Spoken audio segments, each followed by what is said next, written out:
Michigan Magazine has had a lot of miles on the road, and there is always that next sunrise or sunset.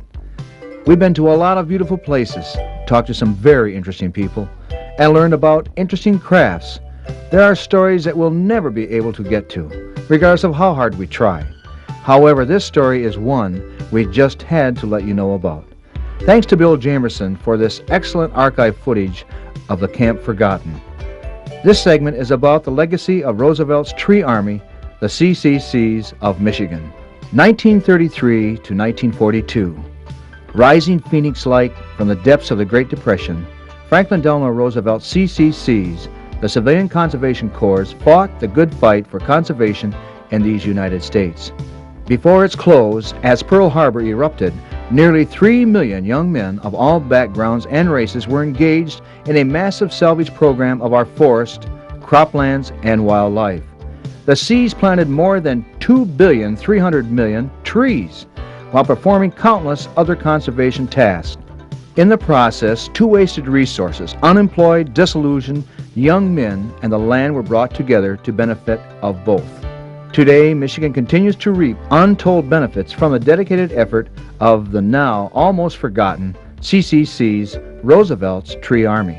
During their decade in the Wolverine State, 102,814 seers planted over 484 million trees, spent 140,000 man-days fighting forest fires and diseases, planted 156 million fish, and constructed 7,000 miles of truck trails, 504 bridges, and 222 buildings. They revitalized the Michigan State Park system, established the Isle Royale National Park, built numerous county and municipal parks and campgrounds. Throughout the 4 seasons, thousands of people continue to enjoy the forests and parks these men left for us to enjoy.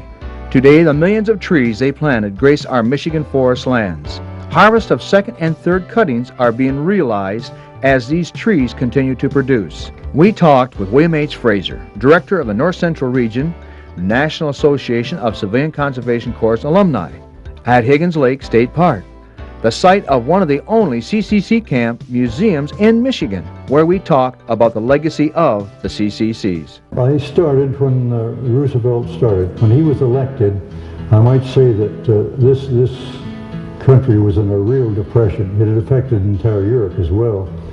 And in 37 days after he was inaugurated, he had 250,000 of kids in these camps throughout the United States. And when it was all over with in 42, it started in 33, in 42, they had served 3.5 million young people. I might mention, before I went in, was something that I shall never forget. We had the 29 stock market crash. We had the closing of the banks were all closed. Young men couldn't get a job, and very few married men had jobs. And my kid brother and I was walking down the street in Flint, and we were so hungry that we thought we were going to have to steal. So we went into the prosecutor's office and told him our story. He took us down and introduced us to Mayor McKeegan, the mayor of Flint. And he said, my brother might use you in the drugstore jerking sodas. So we walked 3 miles out of Flint to this drugstore, and the fellow says, I can't afford to hire you, but here's 5 dimes. We took those 5 dimes, walked the 3 miles back downtown, and we bought 2 pig jowls, a peck of potatoes, and 2 loaves of bread. And we used the grease from that pig jowls for our potatoes and our bread. And we lived on that for a week. And my brother, he hitchhiked to Pennsylvania, and I hitchhiked to Detroit, and ultimately wound up in the welfare office in Wayne, Michigan. And I shall never forget, it seems like just yesterday that I walked into that welfare office.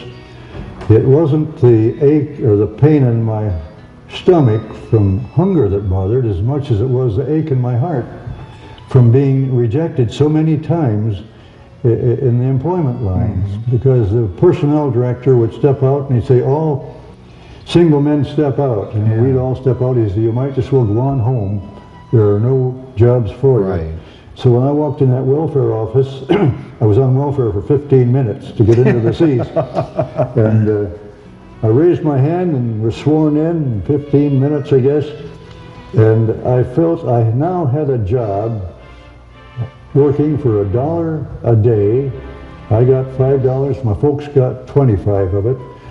I could now say hello to tomorrow. I felt like a new man. Some pride and some Oh, a self-esteem. sense of self-esteem and pride to think that now I didn't have to go to welfare to get a check to live. Right. I could walk up and get my $5 a month and feel I earned it. I fought forest fires and all that. What you had. Yeah, and it taught all of us that sense of self-esteem. So today, when you talk to some of these people, they say, it turned my life around, and it did. It taught us the self-discipline. We were under the Army regulations in camp and the forestry department in the woods.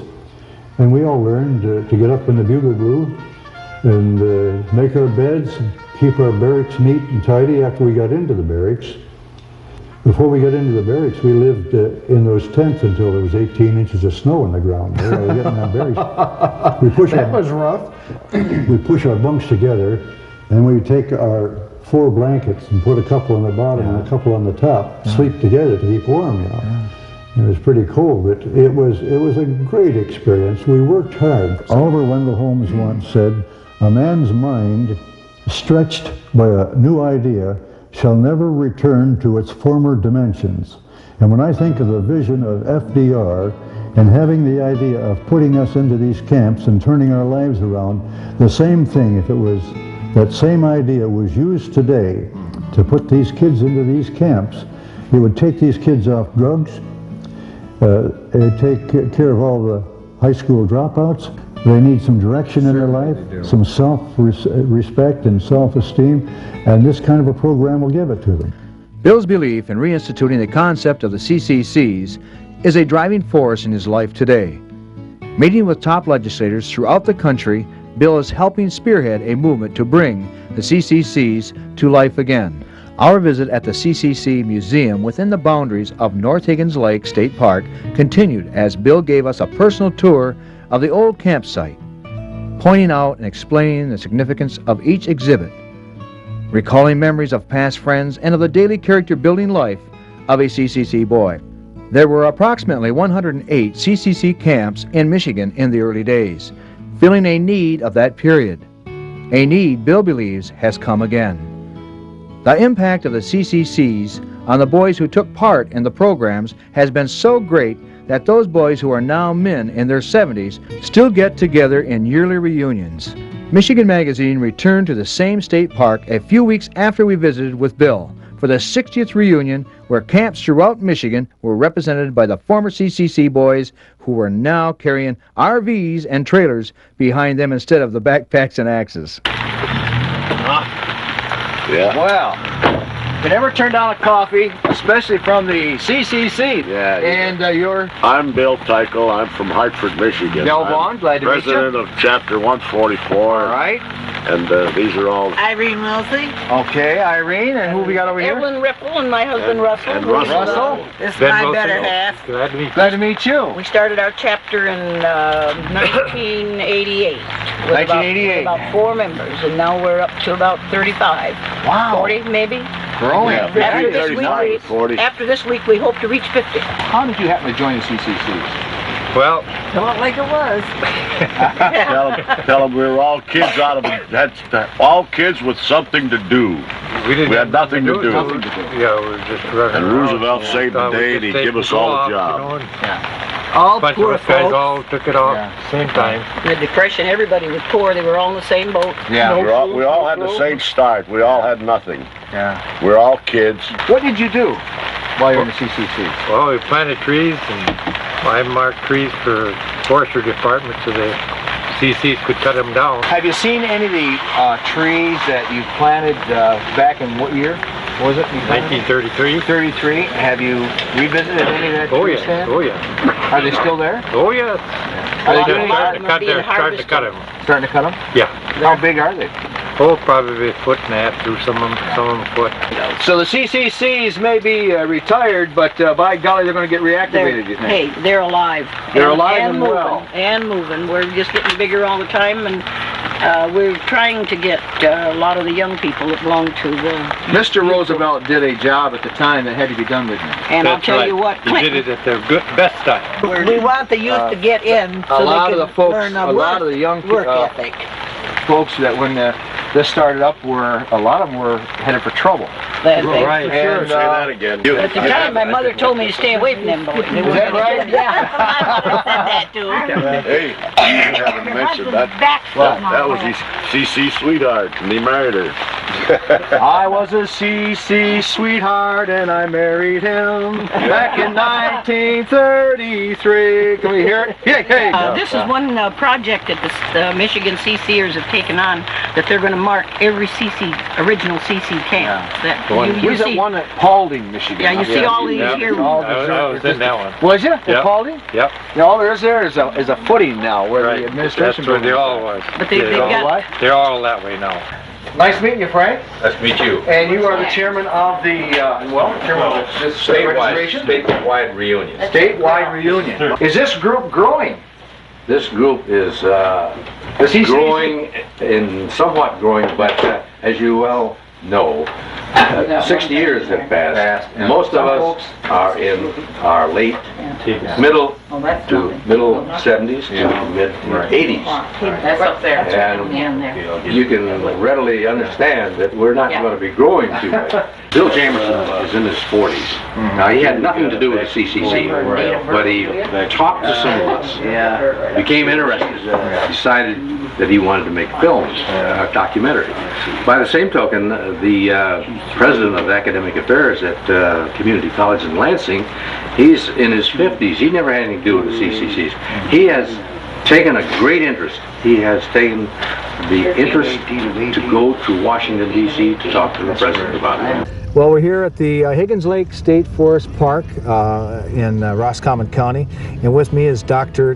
Dale Herter. We know where the CCCs got started from, and we know where they've been and where they're at present. But what you're trying to do is future. Could you tell us a little bit about what you see the CCCs doing in the present? I think at a reunion like this, it's very natural for old-timers to tell old stories and to reminisce and have fun and tell about the good old days when they were in the CCC camps. And that will happen all around us today and throughout this whole reunion. I think that's important, I think that's good, but I think the key to your question has to do with the future. And I think that these old-timers, these CC people today who are here, are the key very much to what's going to happen to this country in the future with regard to our youth. They were the displaced youth of the great economic depression of the 30s. I think today we have a parallel to the 1930s in that a lot of young people feel as displaced and hopeless as young people did then.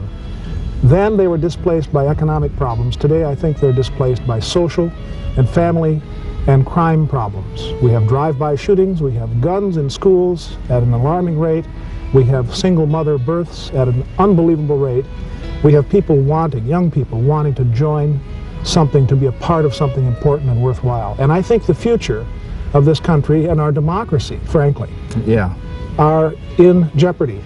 The seed corn of the future is our youth. And I'm afraid we're going to lose a second generation if we don't do something soon. Now, that's alarmist almost, but frankly, I believe that the CCC is one of the keys That can turn it around. Absolutely. Right. How do you see this coming about? Well, What kind of it? What has to happen? Really, first of all, I think we have to get the attention of the people in Washington in a way that we haven't before. And that's what we're all about today. And that's what Reverend Bill Frazier and I and Lloyd Milkey in Kansas City, who's the president of the National CCC Alumni Group, are doing. And we just got back from Washington, D.C., where we were lobbying, frankly, with people on the Hill, senators and congressmen, and also with people in the White House. And we're trying to get the attention of President Clinton and the leaders in the White House particularly. Victor Hugo said, "Nothing is so powerful as an idea whose time has come." And we're convinced that he was right. And in this case, we think we'd like to add the word again, because we think this idea has all kinds of power, and its time has come again. I couldn't agree more. Well, Dr. Dale Herter, it has been a pleasure meeting you and talking with you, and we certainly wish you all the best in the world. Thank you. We appreciate very much your support and interest. Okay.